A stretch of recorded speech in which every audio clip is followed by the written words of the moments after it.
मानो पुरानी परंपरा का निर्वहन इस वर्ष भी होने जा रहा है। होलकर कालीन समय से निकलने वाली गैर इस वर्ष भी निकाली जाएगी। इस बार इंदौर में रंग पंचमी पर निकलने वाली गैर कुछ खास है।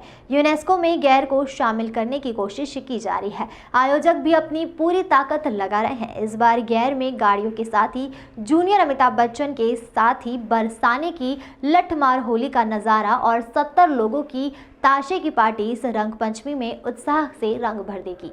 गैर को लेकर टोरी कॉर्नर रंग पंचमी महोत्सव समिति ने अपनी पूरी तैयारी कर ली है। इस बार गैर में जूनियर अमिताभ बच्चन खास आकर्षण का केंद्र रहेंगे। गैर में जूनियर अमिताभ बच्चन एक ट्रॉले नुमा पंच पर सवार होकर चलेंगे। उसके साथ ही कुछ आर्टिस्ट युवतियां भी रहेंगी। फिल्म अभिनेता अमिताभ बच्चन के होली के गानों पर जूनियर अमिताभ बच्चन नाचते हुए नजर आएंगे। वहीं बेरिंग मशीन से 100 फीट ऊपर तक गुलाल उड़ाया जाएगा और गुलाल से तिरंगा बनाया जाएगा। फ्लोअर से चमकीले रंगों की बौछार गैर में शामिल लोगों पर की जाएगी। पानी के टैंकरों से 100 फीट तक रंगों की बौछार से गैर में लोगों का स्वागत होगा। गैर में ढोल, band, tractor, trolley, banner, 2 DJ की गाड़ियां, 3 टैंकर भी रहेंगे।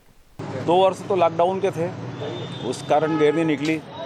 पिछली बार इस रोड की समस्या थी क्योंकि हम मल्हारगंज से टोरी कॉर्नर से गोराकुंड होकर जाते थे। जब गोराकुंड से लेके इन्होंने खजूरी बाज़ार तक का पेच वर्क कर दिया था तो इसका पेच वर्क नहीं किया, वो किसी कारणवश नहीं करा। हमसे बोला कि आप लोहार पट्टी से गेर निकालो। हम लोहार पट्टी से गेर निकालना नहीं चाहते थे क्योंकि सांप्रदायिक सद्भाव का मामला रहता है। कई प्रकार के हमारे मुस्लिम भाई भी रहते हैं तो उनके किसी प्रकार की ठेस नहीं पहुँची, इसलिए हमने वो कैंसिल कर दी थी। अब रोड बराबर यहाँ से मल्हारगंज से लेकर राजवाड़ा तक का रोड बढ़िया एकदम 60 फुट का हो गया है। हम इस पे गेयर बिल्कुल हमारी परंपरा रही है उस परंपरा के अनुरूप हम इस गेयर को निकालेंगे। ये हमारे गेयर का 74वां वर्ष है। एक छोटा सा प्रयास जब हमारे ताजश्री और हमारे पिताश्री ने इस चौराहे से करा था, जब गेयर में जाने के लिए कोई लोग तैयार नहीं होते थे तो एक दवाई छींटने का पंप लेते पिताजी और उसको लेकर लोगों को जाते और उन लोगों को सम्मान देते, रंग डाल के उनको गेयर में चलने लायक स्थिति में हो जाता है। कड़ाव लगाते थे, कड़ाव के अंदर उनकी डुबकी लगाते थे। जब वो गीला या तरबतर हो जाता था उसको रंग वंग लगा के जब उसकी मानसिकता बन जाती थी तो वो एक एक पैसा करके ये पूंजी उस ज़माने से इकट्ठी होती आई है। हमको भी अंदाज़ा नहीं था कि ये गेयर जो है इस स्वरूप में पहुंच जाएगी। और जब आज यूनेस्को में शामिल होने की चर्चा होती तो हम भी इसके लिए गौरव का अनुभव करते हैं कि हम ये गौरवान्वित हो जाए। हमारा इंदौर के लिए भी ये गौरव का विषय है। और इसके लिए डाक विभाग ने भी एक टिकट निकाला है। पिछले साल उन्होंने एक डाक टिकट निकाला है गेयर के संबंध में। अब ये 74 साल की जो परंपरा है, क्या होता है दिवाली पे तो आदमी नए कपड़े भी उसको पुराने लगते हैं। होली पे रंग पंचमी पे जो है पुराने कपड़े भी उसको नए लगते हैं। दिवाली पे तो आदमी एक दूसरे को बधाई देता है जिसको जानता है कि यार ये जो है मतलब आपका नव वर्ष फलदायी हो। लेकिन रंग पंचमी पे जिसको आप नहीं जानते हो, जिसको आप पहचानते नहीं हो, उसको आप रंग डालते हो और वो वहाँ से प्रॉपर रिस्पांस करता है। ये इसकी सबसे बड़ी उपलब्धि है। जिनको नहीं जानते, जिनको नहीं पहचानते और वो आपस में एक दूसरे को रंग गुलाल लगाते हैं तो उसमें ये लगता है कि ना तो कोई इसमें हिंदू है, ना कोई मुसलमान है, ना कोई सिख है, ना कोई ईसाई है। और बगैर नॉन पॉलिटिकल संस्था हम के रूप में हम ये चौराहे से निकालते आ रहे हैं। ये हमारी गेयर का 74वां वर्ष है। ऐसी ही अब के अपने 3 तिरंगे की मिसाइल बनी है जिसमें 3 रंग के पानी के रंगों का छोड़ा जाएगा, रंगों में छोड़ी जाएगी। ऐसा करके लोगों का स्वागत करेंगे। हमने जबलपुर का जो डुप्लीकेट है अमिताभ बच्चन उसको बुलाया है।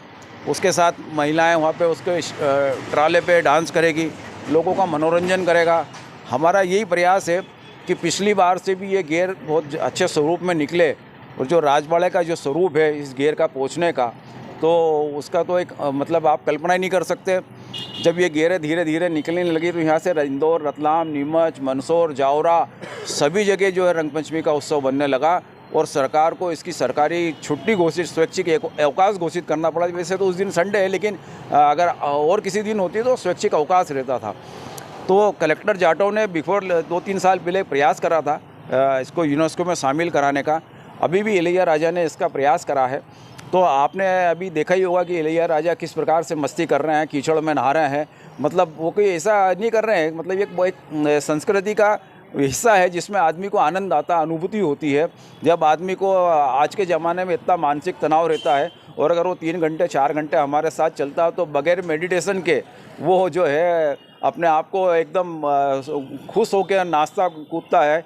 बच्चों को और बूढ़ों को बच्चे और बूढ़े अगर गेयर में नाचे तो इस गेयर की उपलब्धि, जवान तो नाचता ही है, लेकिन बच्चे और बूढ़े जब आते हैं तो वो गेर में नाचते हैं। ये हमारी गेर का एक विशेषता रहेगी और हम ये 74वां वर्ष कल बहुत अच्छे उन्माद के साथ, बहुत अच्छे उत्साह के साथ, बहुत अच्छी संकल्प लेके, बहुत अच्छा संदेश देके, शालीनता का संदेश देके हम ये कल गेर का उत्सव हमारा बनाएंगे। और हम ये चाहते हैं कि प्रशासन और इलेक्ट्रॉनिक मीडिया और प्रिंट मीडिया इसको यूनेस्को में शामिल कराने के लिए हम लोगों को सहयोग प्रदान करें। बोरिंग मशीन जो है 500, 400, 500 फुट बोरिंग गड्ढा कर देती है, तो कम से कम वो बोरिंग मशीन से जब हम गुलाल उड़ाएंगे तो आप उसकी कल्पना कर सकते हैं कि 100-200 फुट तो गुलाल ऊपर उड़ेगी। अच्छा, गुलाल उड़ाने की भी मान्यता है। आप जब देखते हैं कि गुलाल जो है अपन करते हैं, घर में पूजा पाठ करते हैं, तो भगवान को अपन ये कहते हैं कि आकाश में भगवान निवास करते हैं। तो ये भगवान को हम यहाँ से पहले निवास के कि उनको हम गुलाल, अबीर और ये सब प्रदान करें, तो ऐसी मान्यता हमारी, इसलिए हम गुलाल उड़ाते हैं। गुलाल इसलिए नहीं उड़ाते हैं, गुलाल के पीछे हमारी धार्मिक मान्यता भी है। बहरहाल इस बार गैर खास होने वाली है क्योंकि यूनेस्को की टीम गैर का निरीक्षण करने के लिए यहाँ आ सकती है। इंदौर से द नेशन टाइम्स की रिपोर्ट।